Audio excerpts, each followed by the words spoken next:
Bapak Ibu yang terkasih dalam Yesus Kristus, saudara-saudari, adik-adik yang berada di rumah, jumpa lagi pada malam hari ini dalam kebaktian Tengah Minggu. Kita akan memulai ibadah kita dan kita akan menaikkan pujian dari Kidung Jemaat 10 ayat 1 dan 2.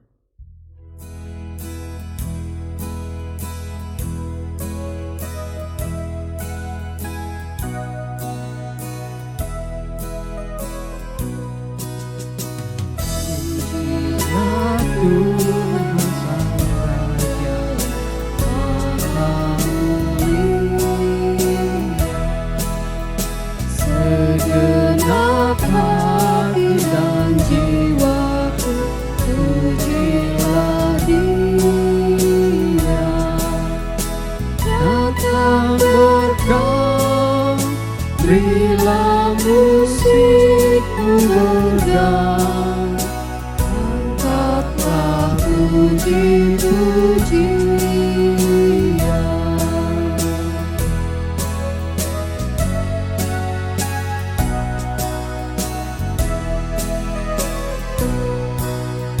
Pujilah Tuhan segala kuasa pada kasihnya yang aman mendukung anaknya. Tiada tebrik yang kepadamu diberi, tidakkah itu kau rasa?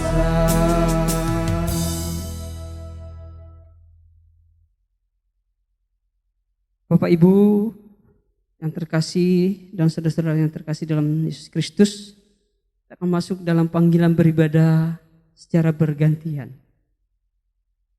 Ketika matahari bergulir reba, ketika waktu merayap pasti, ketika malam tiba. Hiruk pikuk siang tenggelam berlalu, sunyi sepi malam datang berganti. Ya Tuhan, tinggallah bersama kami, sebab mataharimu telah terbenam dan hari telah menjelang malam. Ibadah pada malam hari ini kita yakini bersama hanya boleh terjadi dalam nama Bapa, Anak dan Roh Kudus. Kasih karunia, rahmat dan damai sejahtera dari Allah Bapa dan Kristus Yesus Tuhan kita menyertai kita.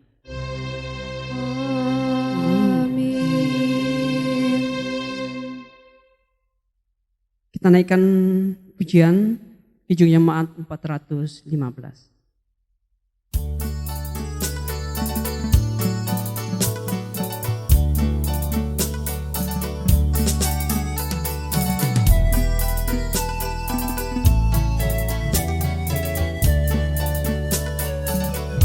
Gembala baik bersuling dan merdu, membimbing aku pada air tenang dan membaringkan aku berteduh di padang rumput hijau berkenan. Oh Gembalaku itu Tuhanku, membuat aku tentram hening, mengalir dalam sungai kasihku, kuasa damai cerlang bening.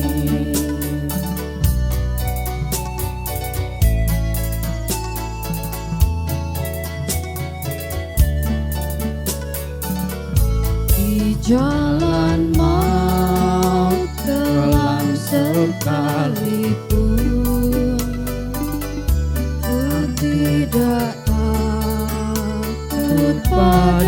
seteru, sebab gembala adalah teman dan juru selamat bagi diriku. Gembalaku itu Tuhanku, membuat aku tentram hening,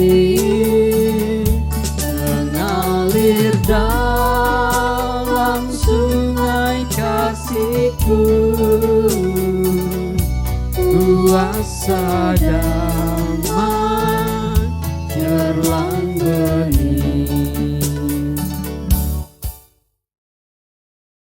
Pujian syukur demikian. Tuhan adalah gembalaku, takkan kekurangan aku. Ia membaringkan aku di padang rumput yang hijau. Ia membimbing aku ke air yang tenang. Ia menyegarkan jiwaku. Ia menuntun aku di jalan yang benar oleh karena namanya. Sekalipun aku berjalan dalam lembah kekelaman, aku tidak takut bahaya, sebab Engkau besertaku. Gadamu dan tongkatmu itulah yang menghibur aku. Engkau menyediakan hidangan bagiku di hadapan lawanku. Engkau mengurapi kepalaku dengan minyak, pialaku penuh melimpah. Kebajikan dan kemurahan belaka akan mengikuti aku seumur hidupku, dan aku akan diam dalam rumah Tuhan sepanjang masa. Amin. Bapak Ibu, saudara-saudara yang terkasih dalam Yesus Kristus, kita akan memasuki pelayanan pemberitaan firman Tuhan. Yang sebelumnya kita naikkan pujian KJ 51 ayat 1 dan 2.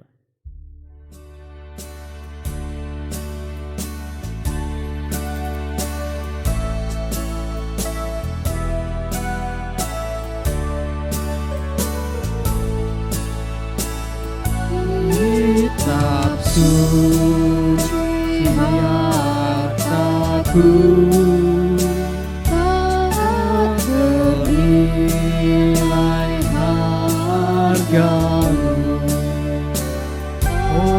olehmu terungkaplah siapaku sesungguhnya.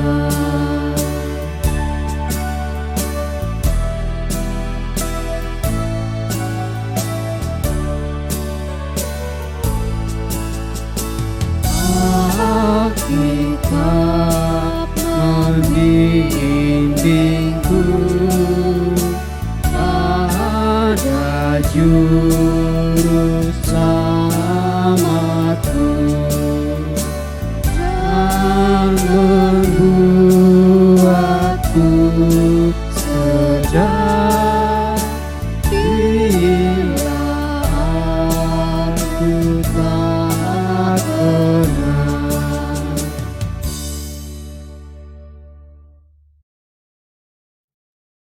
Ibu Bapak, saudara-saudari yang dikasihi Tuhan, mari kita merendahkan hati dan pikiran kita di dalam doa sebelum kita merenungkan firman Tuhan. Kita berdoa. Hanya kepadamu ya Allah kami sungguh bersyukur, karena Engkau yang telah memelihara kami sebagaimana gembala yang baik pada kawanan domba yang senantiasa membutuhkan tuntunan dan pemeliharaan dari kasih-Mu.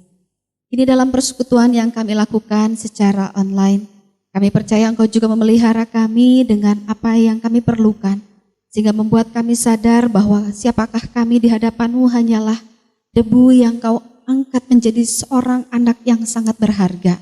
Maka dalam segala keberadaan hidup kami pada saat ini, melalui persekutuan yang kami lakukan, kami mengharapkan hadirat-Mu dalam hikmat firman yang akan kami dengar dan kami renungkan.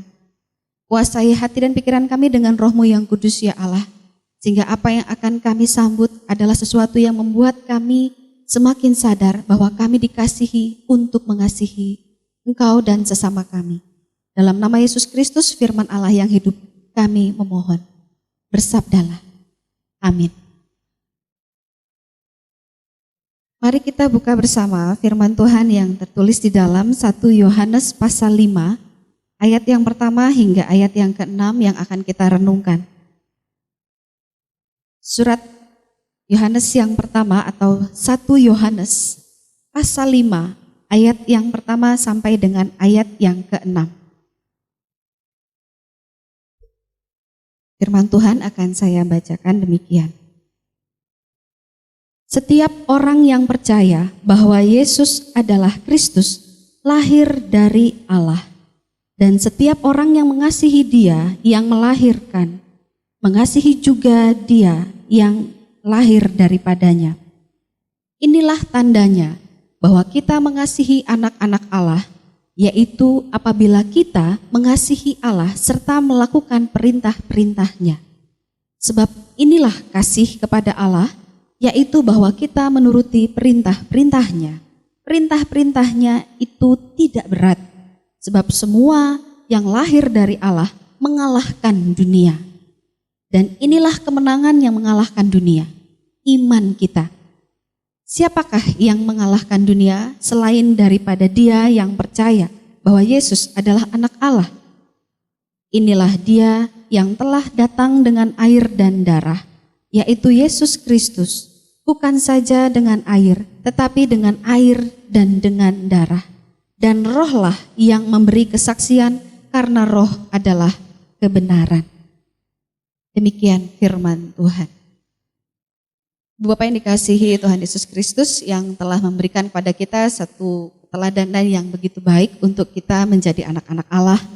Pada saat ini kita berada pada satu perenungan yang mengajak kepada kita sekalian untuk menghayati siapakah kita sesungguhnya saat kita yakin dalam kebangkitan Kristus Yesus, bahkan juga dalam peristiwa bagaimana Yesus menggenapi janjinya untuk menganugerahkan Roh Kudus kepada para murid dan juga kepada kita yang percaya, membuat kita sadar bahwa Roh Kudus itu hadir dalam setiap hati orang yang percaya. Dan Roh Kudus itulah yang menuntun kita untuk mewujud nyatakan percaya atau iman kita itu secara nyata di tengah dunia.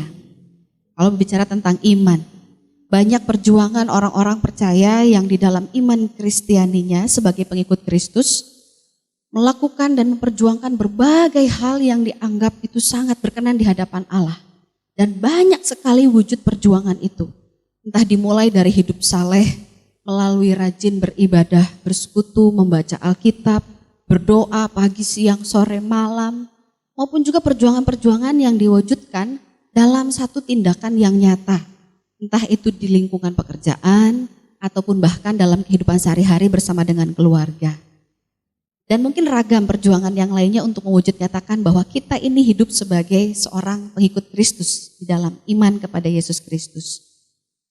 Sayangnya seringkali kita mudah terjebak untuk menilai, lalu kemudian memberikan sebuah penghakiman yang entah itu halus ataupun juga secara tegas terhadap perjuangan iman orang-orang Kristen, saudara-saudara kita sendiri, yang kita anggap apakah itu adalah benar-benar wujud dari beriman yang benar, atau itu adalah satu kesalahpahaman tentang menghayati iman. Maksud saya adalah apa yang disampaikan dalam latar belakang di surat Yohanes yang pertama ini, pernah terjadi dinamika di mana orang menilai iman Kristiani itu yang diwujud nyatakan dalam satu aktivitas ritus keagamaan belaka. Maksudnya seperti ini. Dalam satu konteks kehidupan jemaat bertumbuh, gereja bertumbuh menjadi satu persekutuan yang semakin berkembang di konteksnya pada saat itu, gereja berhadapan dengan berbagai macam aliran-aliran yang baik maupun juga yang tidak baik, yang benar maupun juga yang dianggap sesat. Dan tentu itu juga akan mempengaruhi perjuangan iman jemaat pada saat itu. Nah, pengalaman yang disampaikan di dalam rangkaian surat 1 Yohanes menunjukkan bahwa ada satu aliran yang cukup menyesatkan, yang seolah-olah terdengar sangat benar, tapi itu justru malah membuat banyak jemaat jadi mengekspresikan imannya dengan sangat keliru. Yang kalau Bapak Ibu Saudara membaca di beberapa perikop sebelumnya, di situ sangat ditegaskan tentang bagaimana kita hidup sebagai orang yang telah dikasihi Allah, maka kita pun juga harus menghadirkan kasih pada sesama kita secara nyata. Percuma kalau kita bilang kita mengasihi Allah tapi membenci saudara-saudaranya. Ada ungkapan-ungkapan seperti itu yang ditunjukkan kepada para pembaca dalam surat Yohanes yang pertama ini adalah karena sebagai sebuah dampak dari satu kesalahpahaman.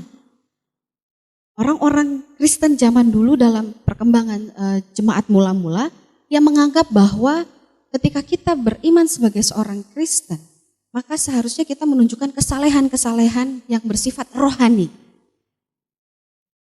Tanpa mempertimbangkan atau tanpa kemudian mendalami apa yang diperintahkan oleh Allah yang mewujud nyata dalam kehadiran Yesus Kristus yang lahir dari air dan juga dengan darah.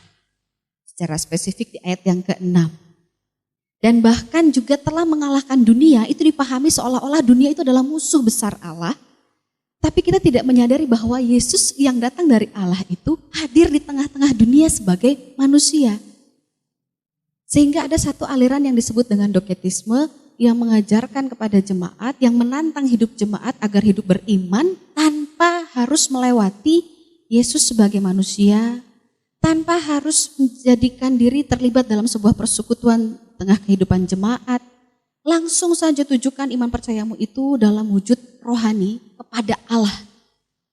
Dan dalam kegiatan-kegiatan berbagai yang dilakukan secara rohani itu, mereka menganggap bahwa itulah iman yang sejati. Mereka berjuang sebagai pemenang karena mereka selalu terus mengupayakan hal-hal yang sifatnya itu rohani saja. Tanpa mempertimbangkan dan tanpa menghayati makna bagaimana hidup beriman bersama dengan Kristus Yesus di tengah dunia itu juga harus seimbang bagaimana kita menghadirkan kasih yang nyata dari Allah di tengah dunia. Bapak Ibu Saudara dikasihi Tuhan, seolah-olah mungkin kalau kita pernah mendengar ada yang menyebutkan satu istilah, orang saking beriman mementingkan hidup saleh secara rohani, berani untuk berbuat kekerasan terhadap sesamanya atas nama agama. Itu udah tindakan yang paling ekstrim. Iman yang radikal, yang ternyata tidak hanya saat-saat ini saja terjadi, tapi juga bahkan sejak saat dulu kala. Mereka menghayati bahwa dengan demikian kami menjadi pemenang, kami menjadi pengikut Kristus yang sejati, kami menjadi anak-anak Allah yang berkenan di hadapan Allah, karena iman mereka ditunjukkan dengan benar-benar hanya tertuju kepada rohani, atau kegiatan-kegiatan persekutuan rohani, sekalipun tanpa harus melewati hal-hal yang bersifat kegiatan-kegiatan secara jasmani, atau yang nyata di tengah-tengah dunia yang bisa diterima oleh sesama sebagai manusia yang diciptakan oleh Allah. Kekerasan atas nama agama juga ternyata terjadi dulu kala. Tidak hanya itu, mereka juga akhirnya berani untuk membenci saudaranya sendiri, hanya karena mereka menghayati bahwa ada ayat yang mengatakan, misalnya, kasihilah Tuhan Allahmu itu yang pertama. Dan kasih itu harus lebih utama dibandingkan kasih kepada orang tua ataupun keluarga. Jadi kalau memang Tuhan itu sendiri memisahkan hubungan antara anak dengan orang tua, ya sudah berani kita berselisih dengan saudara kita sendiri. Akhirnya justru malah terjebak dalam kebencian terhadap saudara seiman sendiri atas nama kasih kepada Allah. Mari coba direnungkan baik-baik Bapak Ibu Saudara. Benarkah Allah memberikan perintah seperti itu? Benarkah Allah mengajarkan sebuah kebencian? Bahwa Allah benar-benar bertindak tegas. Mengatakan hal ini salah untuk dilakukan, jangan ditiru, ya. Tapi Allah tidak pernah mengajarkan kepada kita untuk bencilah orangnya. Tidak. Yang Allah kehendaki adalah pemahaman kita untuk melihat bahwa proses kehidupan manusia itu sangat dinamis. Manusia itu memiliki satu pemahaman yang sangat terbatas untuk menghayati perintah-perintah Allah. Maka ketika kita melihat ada saudara-saudara kita yang kita nilai secara subjek kita mungkin itu kurang berkenan kehidupannya, yang dibenci bukan orangnya, tetapi perbuatannya, tindakannya. Nah, perintah Allah itu rupanya kurang dihayati oleh jemaat mula-mula, sehingga mereka justru malah lebih terjebak untuk membenci orangnya. Kalau bisa siksa sekalian gak apa-apa. Yang penting itu dalam rangka kita mengasihi Allah. Bukankah hal itu adalah hal yang menyesatkan? Bukankah itu tidak pernah diajarkan sedikit pun oleh Tuhan kita Yesus Kristus? Maka pada saat ini kita hendak kembali merenungkan bagaimana kehidupan kita sebagai umat pilihan Allah yang diajak untuk menjadi pemenang yang sejati, bukan dengan hidup yang selalu fokus pada kehidupan hal-hal yang bersifat rohani, dengan mengesampingkan apa yang bersifat jasmani, karena dianggap itu adalah hal yang sangat menyusahkan. Lebih baik kita utamakan saja apa yang bersifat kesalehan-kesalehan rohani. Tidak. Perintah Allah sudah jelas. Bahwa kita dengan mengasihi sesama kita, baik manusia maupun sesama ciptaan, itu juga adalah sama seperti kita mengasihi Allah. Artinya dunia di mata Allah bukanlah sesuatu yang untuk dimusnahkan dan dimusuhi. Tetapi dunia di hadapan Allah adalah sesuatu yang harus kita rangkul, yang kita hadir di dalamnya untuk kita kemudian kembangkan. Apa yang baik tetapi juga perbaiki apa yang tidak sesuai dengan kehendak Allah. Bukankah itu yang menjadi wujud nyata pesan kehadiran Kristus sebagai manusia di tengah dunia? Bukan untuk kemudian membenci dunia dengan segala hal yang sebenarnya ada baiknya. Tetapi untuk menghayati bahwa dunia memahami kasih Allah itu tidak selalu benar. Maka bersama-sama dengan dunia mari kita terus jalani kehidupan kita agar kita sesuai dengan apa yang Tuhan kehendaki dalam kehidupan kita. Untuk kita dapat menghadirkan kerajaan Allah dan damai sejahteranya di tengah-tengah dunia. Itu berarti kita berjuang untuk menghadirkan iman yang nyata, yaitu iman yang hadir di tengah dunia, sebagaimana Kristus hadir di tengah dunia, dengan perbuatan-perbuatan yang kemudian nyata juga dirasakan oleh saudara-saudara kita, yang dipahami dalam bahasa dunia tentunya. Mari kita juga menghayati bersama bahwa kita tidak berjuang sendirian. Kalau kita berjuang sendirian tentu ini adalah perjuangan yang sangat berat. Kita berjuang bersama-sama dengan gereja yang telah dikuduskan oleh Allah dalam Yesus Kristus sebagai kepala. Maka dalam perjuangan yang gereja upayakan, baik dalam aspek pelayanan, kesaksian maupun juga dalam persekutuan, kita hadirkan bahasa kasih Allah yang dipahami oleh dunia.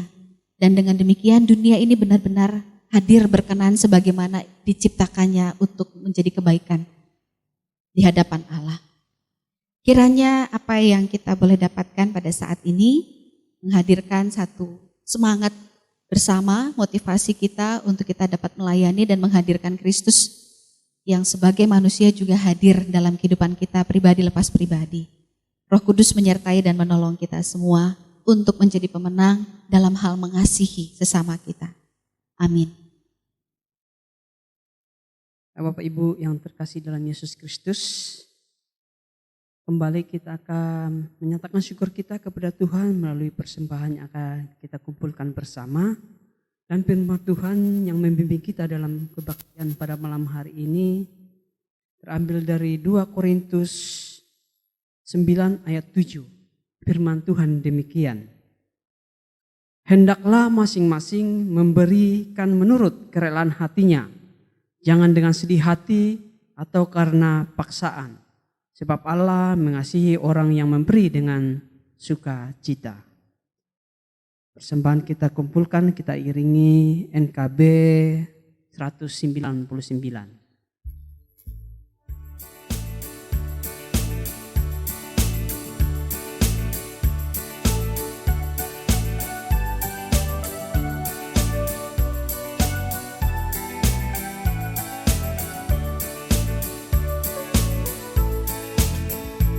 Sudahkah yang terbaik ku berikan kepada Yesus Tuhanku? Besar pengorbanannya di Kalvari, diharapnya terbaik dariku. Berapa yang terhilang tak ku cari, dan ku lepaskan yang terbelenggu. Sudahkah yang terbaik ku berikan kepada Yesus Tuhanku?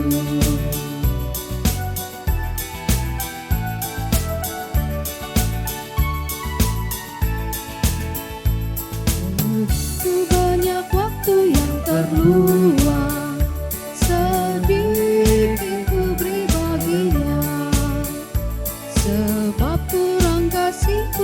pada Yesus.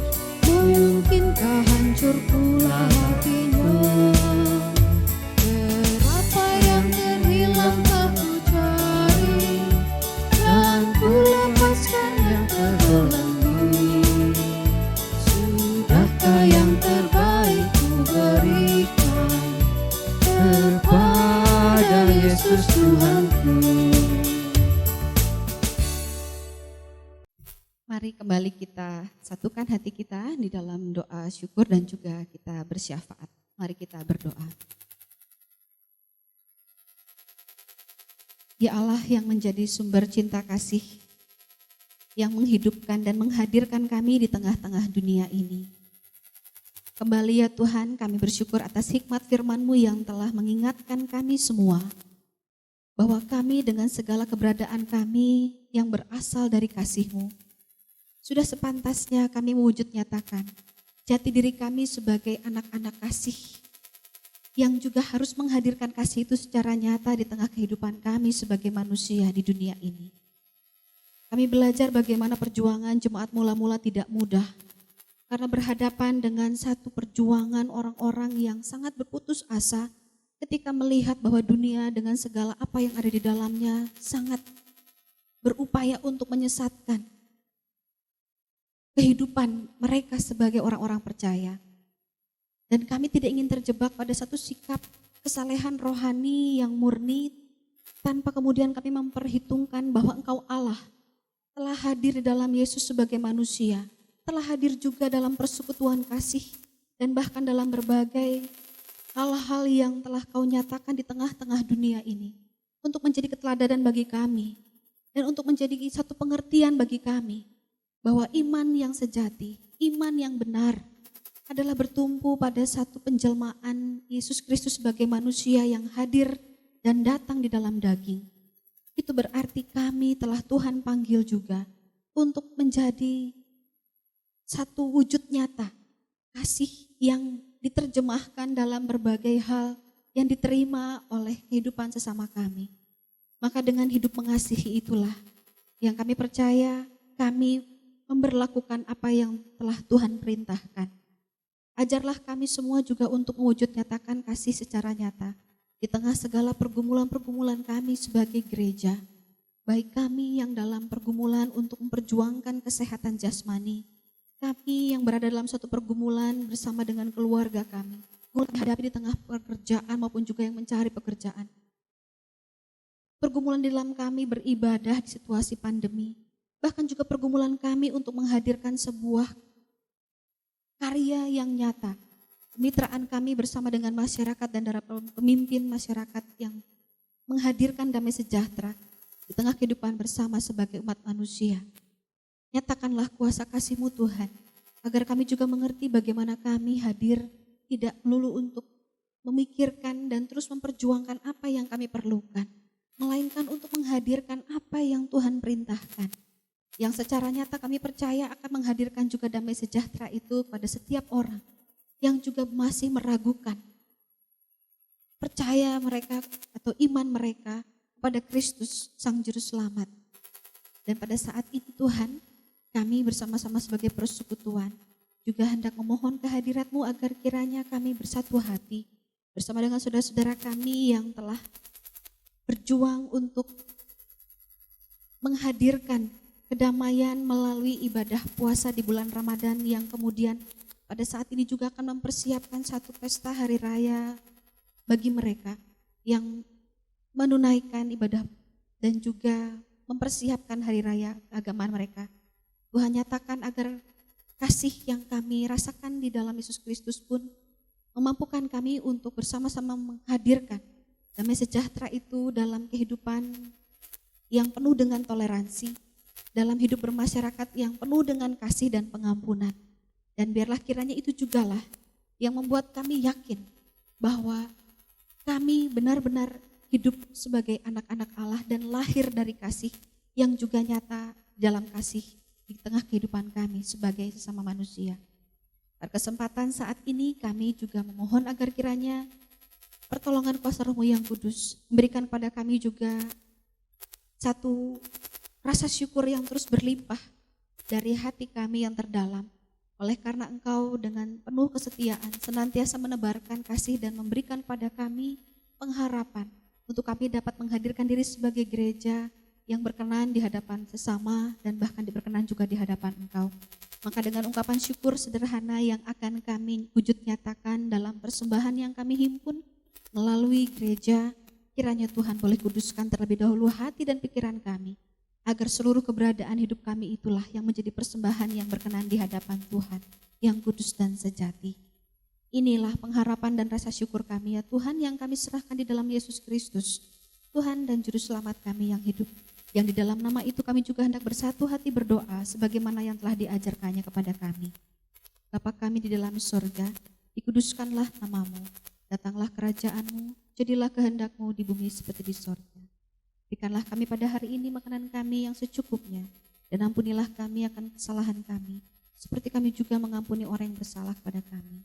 Dan janganlah membawa kami ke dalam pencobaan, tapi lepaskanlah kami daripada yang jahat, karena Engkau lah yang punya kerajaan dan kuasa dan kemuliaan sampai selama-lamanya. Amin. Saudara-saudaraku yang terkasih dalam Yesus Kristus, mari kita kembali menghayati keberadaan kita sebagai gereja, sebagai anak-anak Allah yang lahir dari kasih. Dalam kita menaikkan pujian bersama bagi kemuliaan nama Allah melalui pelengkap Kidung Jemaat 275. Kita melakukan perintah Allah yang perintahnya berbunyi bahwa kita untuk mengasihi sesama sebagai wujud nyata bahwa kita adalah murid-murid Kristus.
Saudara-saudara yang terkasih, siang malam gilir berganti, semua akan lenyap, tiada yang abadi. Hanya rahmat Allah lah yang kekal dalam kehidupan kita dan kiranya rahmat itulah yang menuntun kita untuk melewati zaman. Mari kita akhiri persekutuan kita pada saat ini dalam damai sejahtera dan berkat yang kita terima dari Tuhan. Semoga Allah sumber pengharapan memenuhi kamu dengan segala sukacita dan damai sejahtera dalam iman kamu, supaya oleh kekuatan Roh Kudus kamu melimpah-limpah dalam pengharapan. Amin.